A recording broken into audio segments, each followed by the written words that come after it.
नमस्कार सभी बच्चों को। एक ये प्रश्न आता है, देखिए बड़ा महत्वपूर्ण है और बहुत ही आसान, जिसमें कहा जाता है कि किसी वस्तु का प्राइस बढ़ गया या कम हो गया। तो जैसे यहाँ पे कहा गया कि 20% प्राइस क्या हुआ है, कम हुआ है। तो 20% का रेशियो हम सब जानते हैं कितना होता है, 1/5। अब मान लो अगर 20% से प्राइस कम हुआ है, इसका मतलब ओरिजिनल प्राइस और न्यू प्राइस का रेशियो अगर हम देखें तो 5 से ये 1 यूनिट कम होकर 4 हो जाएगा।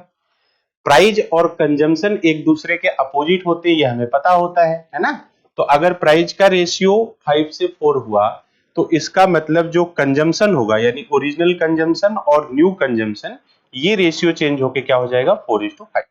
यानी हमारा कंजम्पशन कितना, 4 यूनिट था तो बढ़कर 5 यूनिट हो गया, यानी 1 यूनिट इंक्रीज हुआ। 1 की जगह क्वेश्चन में कहा गया था 12.5 किलोग्राम ज्यादा ला रहा था वो, तो 12.5 1 से 12.5 टाइम्स ही हो जाएगा।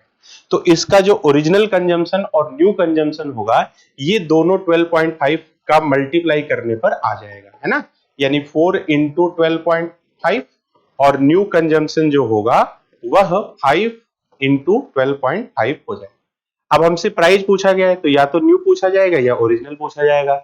तो हमसे यहां पूछा गया है कि ओरिजिनल प्राइस हम बताएं। तो ओरिजिनल प्राइस जब हम बताएंगे तो ओरिजिनल प्राइस के लिए क्या करना है, 800 रुपए है और ओरिजिनल कंजम्पशन अपना जो था वो 4 इंटू 12.5, इससे डिवाइड कर देंगे तो प्राइस आ जाएगा। और 4 से जब इसे डिवाइड करेंगे तो 200 टाइम, और 200 को 12 से डिवाइड कर देंगे तो कितना हो जाएगा, 16 हो जाएगा। यानी ओरिजिनल प्राइस आ गया 16 रुपीज पर किलो।